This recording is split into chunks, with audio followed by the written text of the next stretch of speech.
Thank you for joining us on this beautiful day here at the LCS studio. Psych!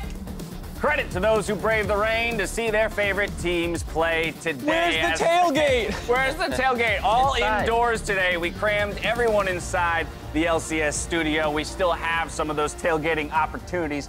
But of course, again, thank you so much for braving the rain to join us here. Hello, everyone, and welcome to the LCS Countdown, where for 30 minutes we say goodbye to a longtime friend and run through patch changes until the timer reaches 0 and we jump into Champion Select. Sure, it was 1 week of play, but let's see how the teams rank going into week 2. Clutch, FlyQuest, and Team Liquid share first at 2-0, followed by a clump of teams splitting fourth, with 100 Thieves, CLG, and Golden Guardians all searching for their first win of the split. It's time to run through the clashes on stage today, though. Echo Fox and TSM test out their new rosters against one another in Game 1. Cloud9 and Golden Guardians do the same shortly after, with 100 Thieves versus Team Liquid for Game 3 and 2 more matches before we call it a day. Echo Fox versus TSM features the return of a beloved former MVP. And to hear more about his Week 2 expectations, we're going to send it over to Freak and Azael, who will be casting Game 1. Thank you very much, Dash. It was an off-season of every team making dramatic moves, and Echo Fox's big import was former LCS MVP Rush, who did not deliver to fan expectations during Week 1. So we wanted to take some time to look at both sides of the argument, and specifically, you wanted to talk a little bit about the viability of Karthus. Yeah, I think it was completely reasonable, and I think even correct, that Rush played 2 Karthus games. I know he's known for the Lee Sin. People wanted to see Camille, the early playmaking, but I think it is correct and very strong to play Karthus. It's one of the best, if not even actually the best jungler in the game, in my opinion. And this man was doing a lot in the early game. Highest CSD at 10 across LCS junglers, highest gold difference, second highest gold difference, highest XP difference across all junglers in the LCS, highest damage share of all junglers, highest damage per minute of all junglers. He was doing, throughout the early game and the mid game and the late game, effective things in the jungle pool, and he wasn't even taxing all his teammates that much. He wasn't taking all the farm in the end game. He was not like the #1 jungler for taxing his teammates, so he was having an effect in the early game, a positive one, and a positive effect in the mid game as well. And even though he is known for the Lee Sin types, if you're effective on other types, that's the kind of thing that makes you an MVP, playing more than one style. Yeah, that is true, but without even checking the stats, I already know he's not going to be the top in jungle proximity. He's not going to be the top in kills and assists pre-10. He was not having an effect on the lane. He was allowing his teammates to play 4v5 and having them need to hold up in these uneven matchups where the other jungler is pressuring them. And even though Karthus is a great champion, I think it fits the meta well, I think that Rush is better suited towards those early playmakers, champions like the Lee Sin, like the Xin Zhao, like the Camille. And even if a champion is incredibly strong, sometimes you just perform better on a different style of champions. We saw Echo Fox look like they didn't have a lot going on in the early games, and they were heavily reliant on Apollo and Hakuo in their one win to actually make something happen for the team, for them to be able to get those big advantages and really buy the time for Karthus to be effective in the later stages. So, you know, we want to find out what you guys think about this by spamming either Karthus or Lee in the chat. Which champion should Rush play today? Exactly. Should he be playing those playmakers? Should he be playing the farmers? Karthus. Always Karthus, every game, in every role. It's Rush. You've got to do it. Now, of course, we'll see what Rush plays in that pick in Game 1. Until then, back to Dash and the analysts. Thank you very much, gentlemen. As the votes are rolling in, there's Lee Sin, baby! Yeah, I was going to say a pretty quick lean towards the Lee Sin and the playmakers.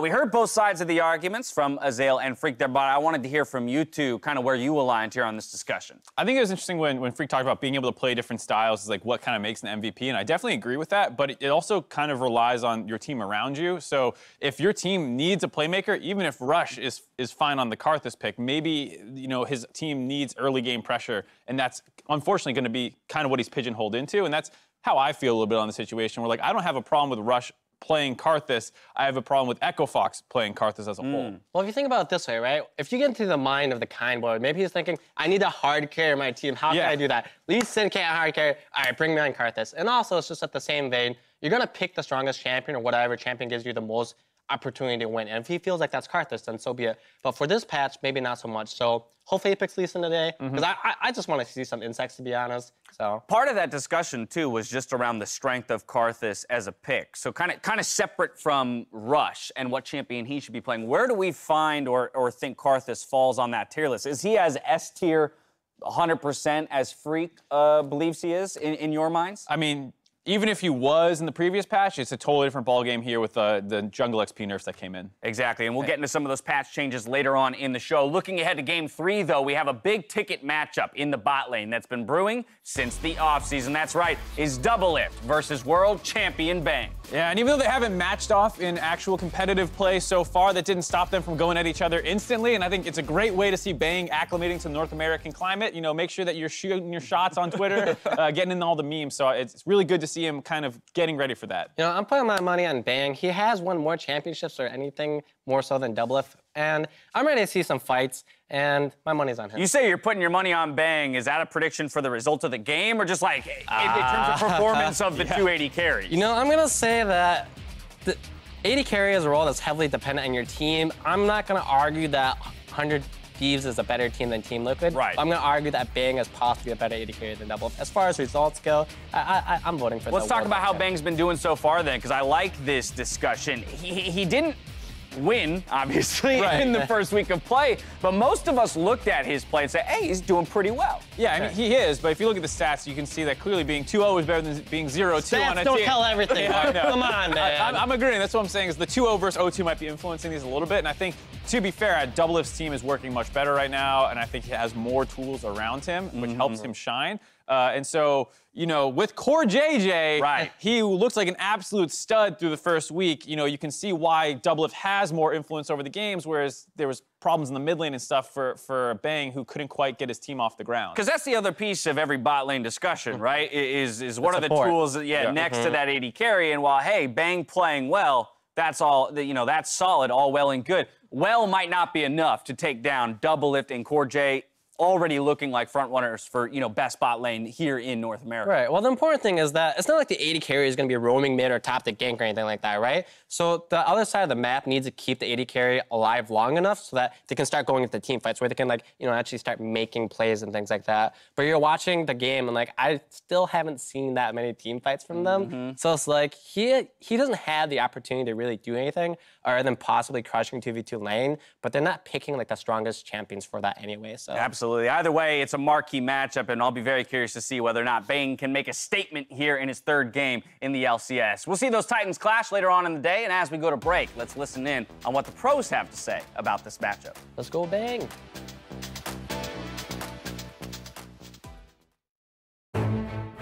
Everyone who comes to NA thinks that they're gonna come and beat me.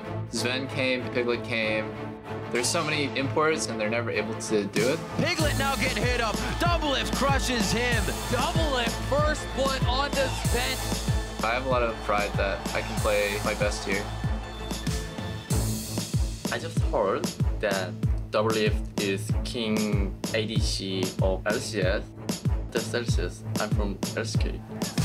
The champion, then it's all to the end. Everyone else is falling, they keep on calling again. Who was the best? Is the question they keep on asking. I am constantly smashing while I'm giving out crashing. I can't say that I've won 2 worlds, but you know what I can say is domestically I'm really, really good. So I have to prove myself since he's way more accomplished than I am. Recreate is final boss, but Doublelift is not final boss. Can you imagine just him alone? Not too special, I think. Playing against a world champion, with a world champion, I feel like the difference between supports is really big. Afro is a pretty known quantity. You know what he'll do before, maybe even like he knows what he'll do. Core is a really, really creative player. I think one of the things that makes him so good is just his ability to think on the fly. He's gonna get all the help from Core JJ and Doublelift stands tall. It's Core JJ versus Afro Moose, so. I think it'll be pretty easy. Let's go. No, we never wanna run. Let's go. We about to get it done. Let's go. I think Bang is really, really good, obviously, and he's coming to challenge the title of Best 80, so I can't let him have it. Let's go. Let's go. Let's go. Let's go. Let's go. Let's go. Let's go. Let's go. Let's go. Let's go. Let's go. Let's go.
Welcome back to the LCS Countdown. 17 minutes away from North America's first bout on 9.2. The new patch had a slew of nerfs to a lot of high-priority champions, but we wanted to engage with your questions on how these teams, or tweaks rather, will impact the pro scene. And here's what you sent us on Twitter.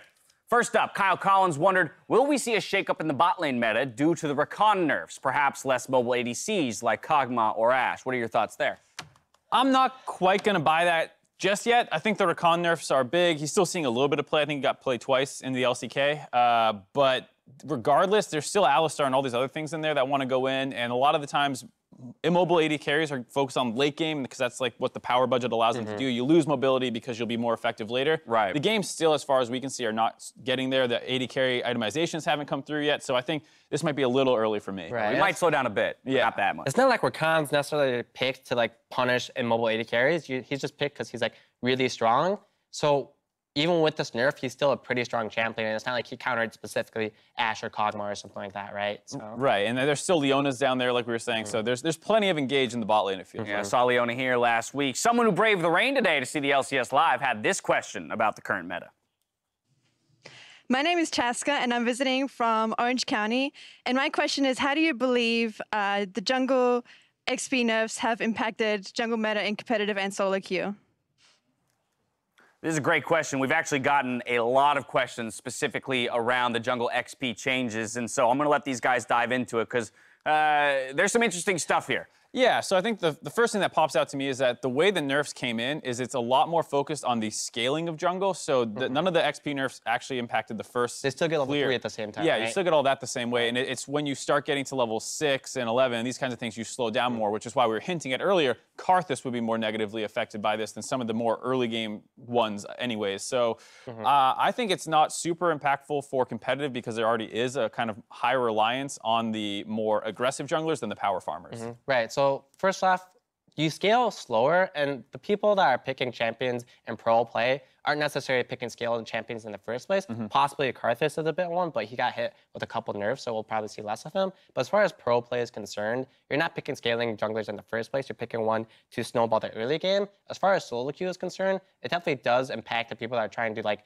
be a 1v5 jungler kind of in style for sure. Yeah, to take a look at this statistically, levels 1 through 6, there is essentially no change or minimal change in terms of time taken for any jungler to get to that point.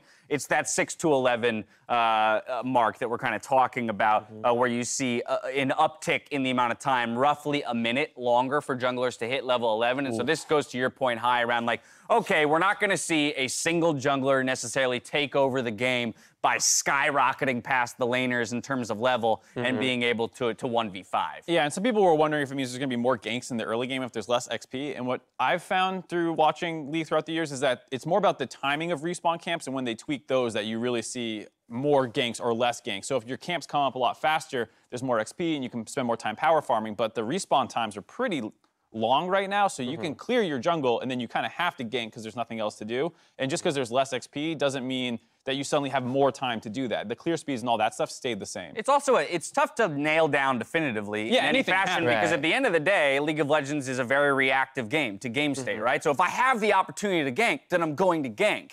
Right. And if I don't have the opportunity to gank, then I'm going to go do my chickens. And even though they give me less XP, it's still the best choice for me to make in that moment. Right, if there's a free kill to go somewhere, you go there for the free kill, right? Like if that top laner's overextended in a flash, I'm coming for that gank, whether it is the patch before this one or not. Right. It just depends on what you think will be a good play. But to our earlier Rush discussion, maybe this will be enough to push him on to the Lee Sin. Finally, Wolf Q899 wants to know if AP Jarvan's support is a real thing. Yes! If you're trying to have fun, I recommend picking AP Jarvan for fun, kind of. Okay, so for fun here, but Mark, talk to me about competitive merits then of AP Jarvan, since you say yes. All right. I'll come out and say it's not OP. Don't blind pick this, we know, any game type stuff. But in certain situations, your E can poke people out. Then you have engage tools. You can get some all-ins. You can abuse Airy with how the E works. And maybe if we see it, we'll do a longer segment on it. It's definitely a fringe counter pick. It is not like super meta all of a sudden. Yeah, without a doubt. I mean, the key there with the Aerie thing is you can essentially proc it 3 times. You were explaining to me earlier today off of a single E. Like Mark said, if we see it played, perhaps we'll dive into a more in-depth discussion around the AP Jarvan and why it is seen. If you ever want to see us struggle to make a champion viable in pro play, make sure to tweet at LOL Esports, and we'll try our best to make that champ work. We're taking another break, and as we go, it's time to say goodbye to our beloved member of our team, as Jatt fulfills a dream by joining League's design team. For more information on his move, check out the most recent episode of The Dive. From all of us here and behind the scenes of the LCS, good luck and have fun, Jatt. I got it. Put that one, dude. TSM Jatt. Wait, who's Jatt, though? Who's Jatt? Hello? Yeah. I don't know who Jatt is. I know Rivington. Let's start with number 1, then. I'm in it. Let's go. Josh Leisman. My in-game name's Jatt, and I play jungle. How many fingers can I cross right now? I got all of my hands crossed. Can you do your pinkies? No, almost. Really? A little bit. Wow. Would you rather eat chocolate flavored or poop flavored chocolate? Oh! Chocolate flavored poop. Yeah, it's chocolate basically flavored chocolate poop. syrup. 100%. But if you're trying to climb in solo queue, find the best path, do the same gank every game, and you'll get good at it. And that does it for an insane day 2 of the 2013 NA LCS Summer Promotion Tournament. Jatt, you look great today. We have the matter of the bet to settle here, and take a spin. What? Just leave it. Who made this slide? Where'd you get that picture?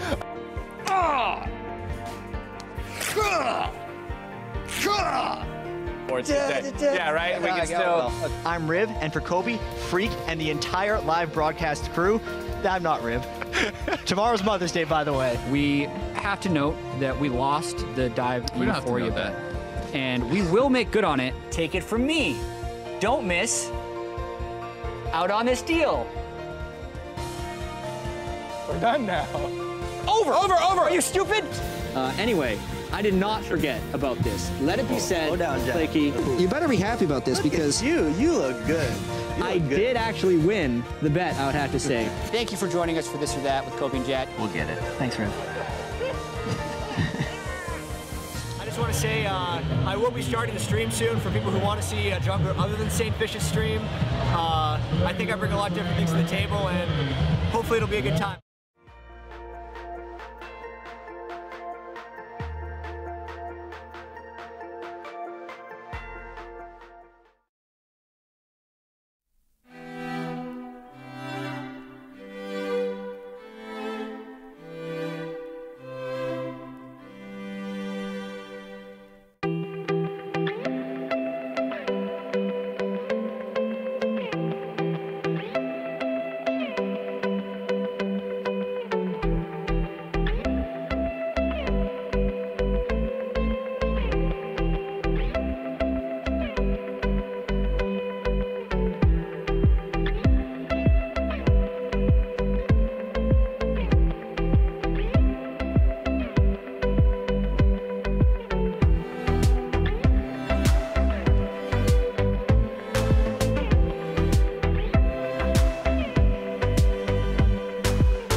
Welcome back to LCS Countdown, where Echo Fox versus TSM is just around the corner. And ahead of that matchup, Coach Song, is hoping to make an extra push to beat his former team.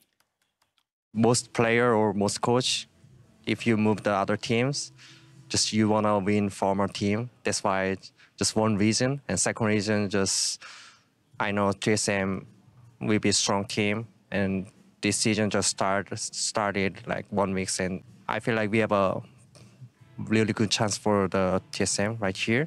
And also our team is doing very well. And then we wanna make a good result early.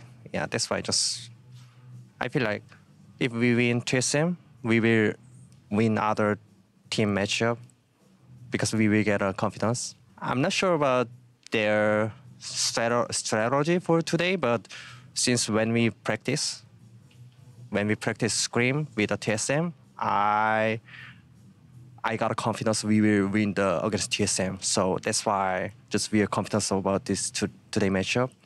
Then we will win about that.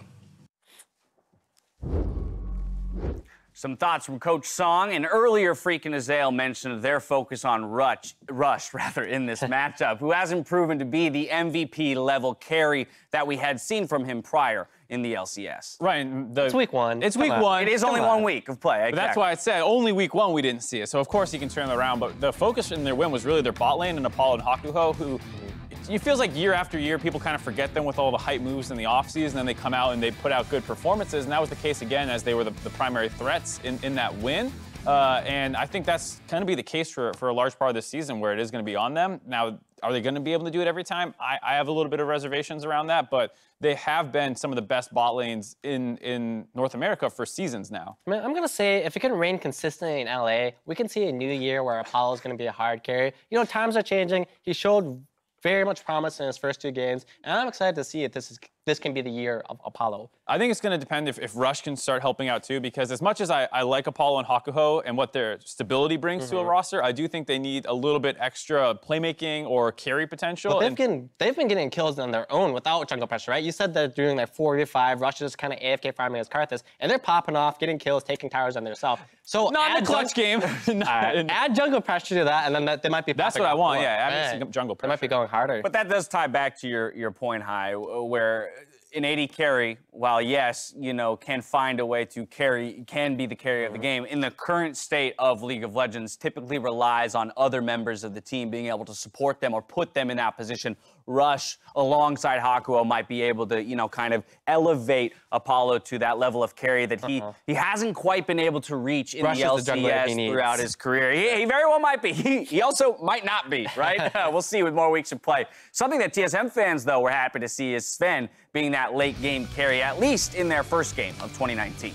Right, and to be fair, he's on Ezreal, and that champ is actually kind of hard to do super well on, because like half of his damage is from skill shots. So if you're missing Qs in these team fights, you're really not going to be doing that much damage. But he had so many kills, he had so much damage. That means he's landing his Qs and playing really well, actually. Yeah, and even in the game that they lost, he was playing very well. He made one critical mistake. It was just terribly timed Kai'Sa ult, and unfortunately the guy had stopwatch. So it was a game that was really good for him aside from one mistake. So I'm going to say, if you're in solo queue and you're about the team fight, my word of advice is to press tab. Take a look at the items that they have, and then you'll see if they have that stopwatch. And if they do, maybe you shouldn't ulti into their entire team because they have stopwatch. How many times did that happen to you in pro play? I don't want to talk about it. Yeah, more than once. You do a tower dive, and then they just do stopwatch. You're like, oh no, my coach told me to press tab before I went in. All I had to do was press tab. Sven was doing all that, putting up a nice performance, though, for all intents and purposes, with a new support in Smoothie as well. That's something we have to recognize, is they're going to be building their synergy